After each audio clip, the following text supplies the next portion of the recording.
Hi,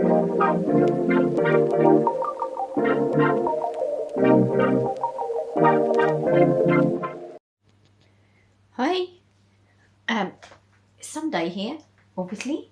I don't know what day it'll be there. Different day, maybe. What have I been up to today? I've just come out of a flare, so really was quite tired. Didn't do much for a couple of days, but I feel a bit better now. However, I've discovered that even just weeding is making me tired at the moment. I'm just doing a small amount. It's tiring me out. But I've done a little bit of weeding. I've done a tiny bit of gardening, so that's made me feel quite good. Put some nice, not pansies in, primroses in. Some bright pink primroses in a little pot at the front of my house. So it's a nice cheerful one today. I'm trying red bush tea today. I'm finding normal tea, the tannins, quite astringent on my mouth. Is that the word? Yeah. Anyway, during the week, I made some little bits and pieces. I've made, so I watched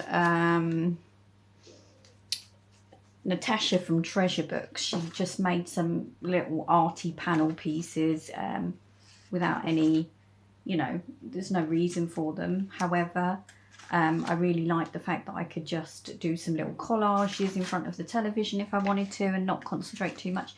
But these are the pieces that I created. I've got some of my little jelly prints there, some little scraps, leftovers. I think this was a tag from something when we went to Antwerp. I just really like the little pattern on it. But I've turned that into a little pocket there. That's a part of the back of a map, folding map. Quite liked how it had stained like that. So yeah, that can go in there. And I could always write on the back.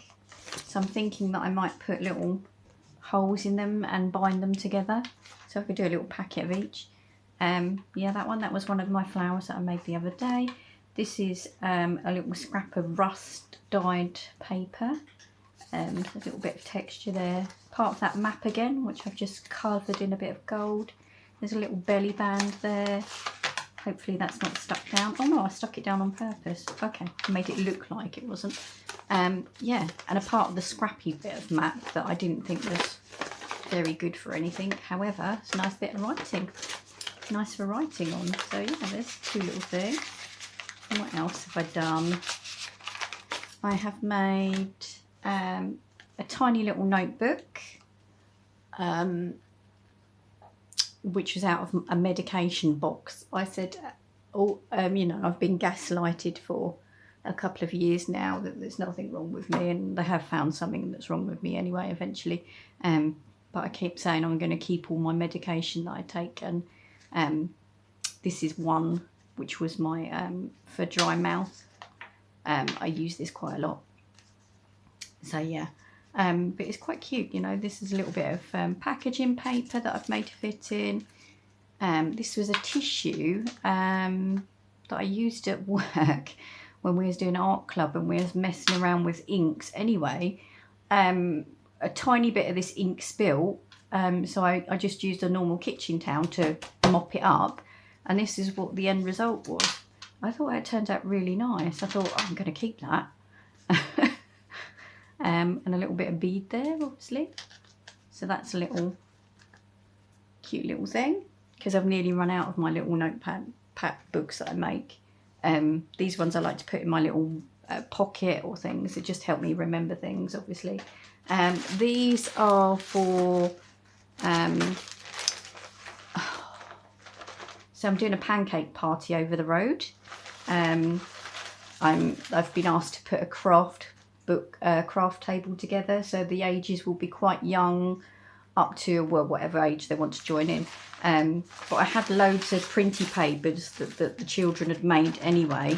So what I've done is I've cut them all into flower shapes, and then I'm going to get some paper plates, cut a hole in the middle, and then they can just glue these on however they want. But these are all the children's prints anyway, so they was all unnamed, by the way. So yeah, these are quite nice little wreath, I think, would be really cute.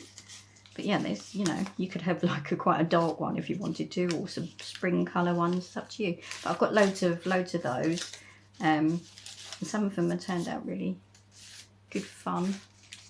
You know, I always say, make sure you put your name on, make sure you put your name on, and they never do. So it's always fun. So yeah, I've got hundreds of those I cut out. Unfortunately, I had to hand cut because I didn't have a paper punch to make it quite as well as I'd like. So that took quite a bit of time. Yeah, that one's quite nice. That one's a bit of, so these were tissue paper staining. Very light marbling, some jelly prints that they'd had tried in. So there was lots of different varieties and ways of printing that they'd used. But unfortunately they were not named, so I can't give them back. But we can still use them. So that's that bit. Yeah.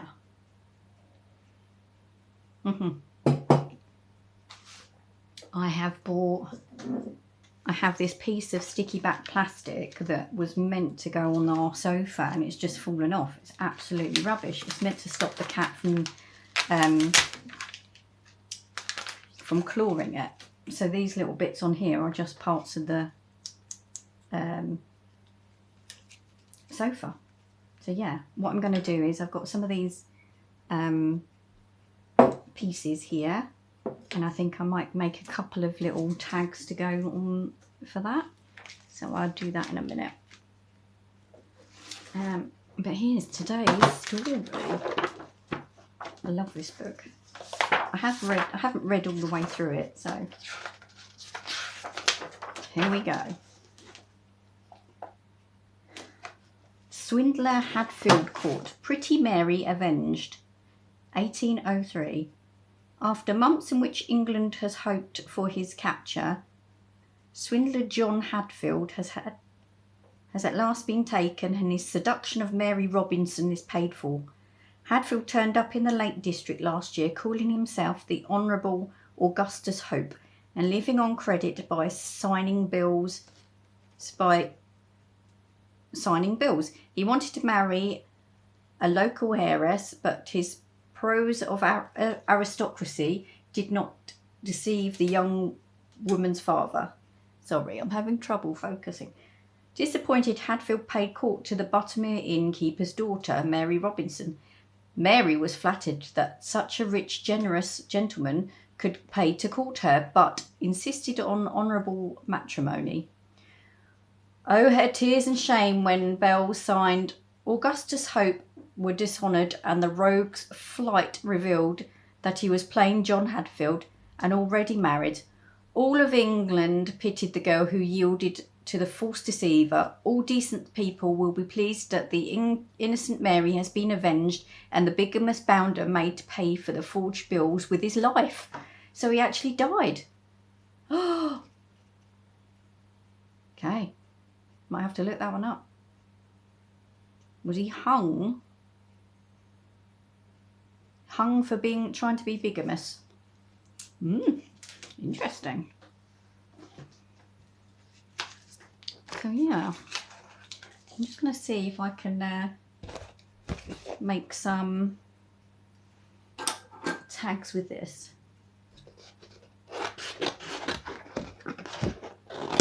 So back to work tomorrow, and if I'm honest, I'm really not looking forward to it very much at all.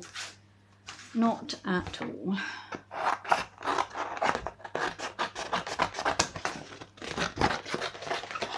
So this card is the back of a Christmas cracker box, which is that lovely kind of thin card. You know, it's perfect for doing all kinds of things with. I have no idea if it's going to work.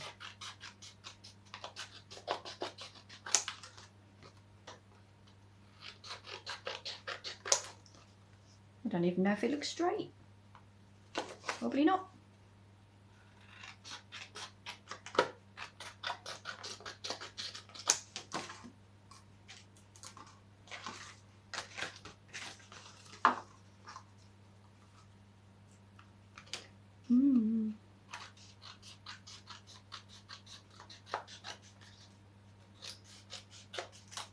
So this week's plans are, I don't know. I have got next weekend I'm going to Dover with my husband. We're taking my son for a first aid course. I have no idea why we have to go all the way to Dover, but we do apparently. So that would be quite fun, I think. Shall we say? Now I'm not sure whether I should do it this way or this way, but we'll have a go.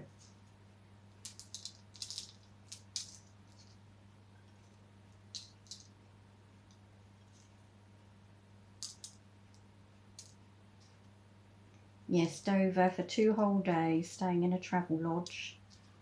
But we're going to treat it as date night. We're going to go to the cinema, maybe swimming. I don't know why I'm singing that. Okay.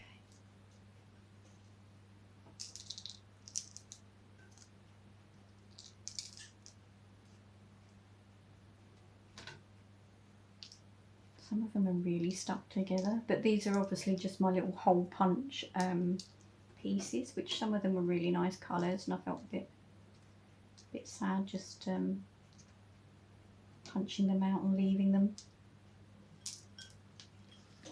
I bet if I spend time trying to turn these up the other way, they're all going to just flip anyway, because I think that's probably quite static. Or some of them are going to be white on both sides. Oh, there's a little tiny piece of newspaper or something on that one. Okay, let's try and get rid of those bits because I don't want those bits.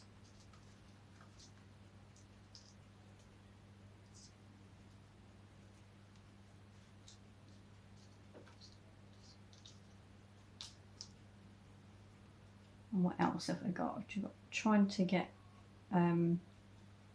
art exhibition put together. Might put some of these peaches over there because it's quite a few blues instead. It's funny how they ended up like that. A little bit all over the place. Yeah, art exhibition for the children's work, hopefully. I mean, I'm ready to go. Just need them to put it in the diary. Yeah. What else? Wednesday I'm going to dinner with my mother for a psychic night. I think it's pizza and someone comes and reads your cards. I'm not always sure I believe in that kind of thing, but you know, it's nice to go out.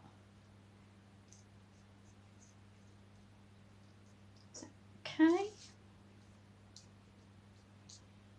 There seems to be a lot more white on this one. Right. Now, I think I'm going to leave, or am I going to try and peel it off? I don't know. I might leave a hair on it, to be honest. Part of the texture. I say it's just the carpet. It's just the sofa. It's nothing. It's not my own hair or anything like that. Can't get the carpet off anyway. No. Okay. Okay, let's try. I bet this is static. I bet it is. It'd be quite funny.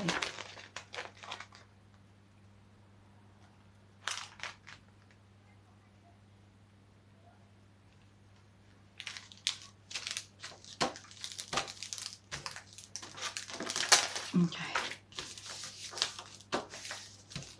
Let's see. I might have to sew around it as well.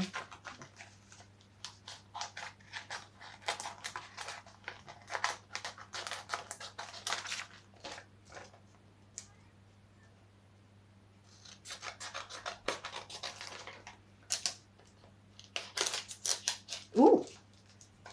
I love it when you can do that.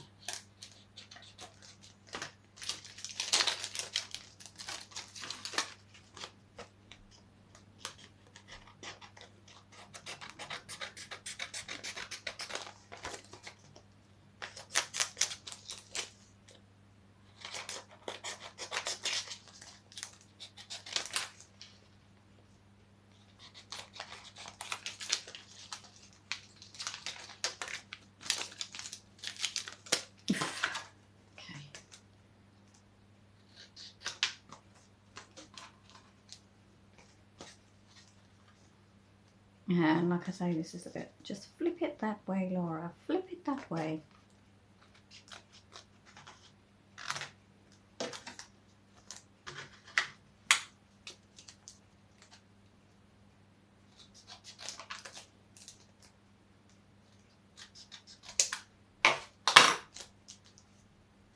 So yeah, I'm just going to quickly sew round it just to adhere it a little bit more.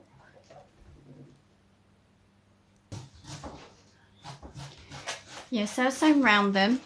I had a lot of problems with my sewing machine. I don't know why. It's just like, either it doesn't like the cotton or it doesn't like me, one of the two. Just hole punch it.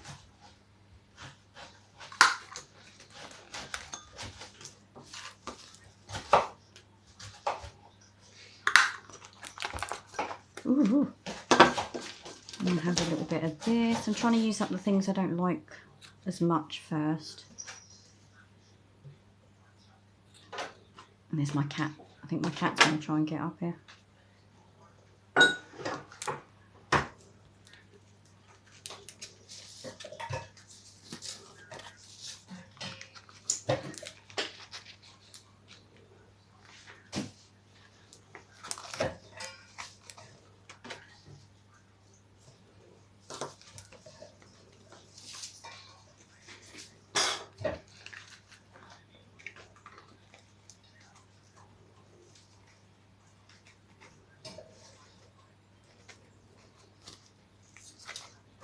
So yeah, they're okay.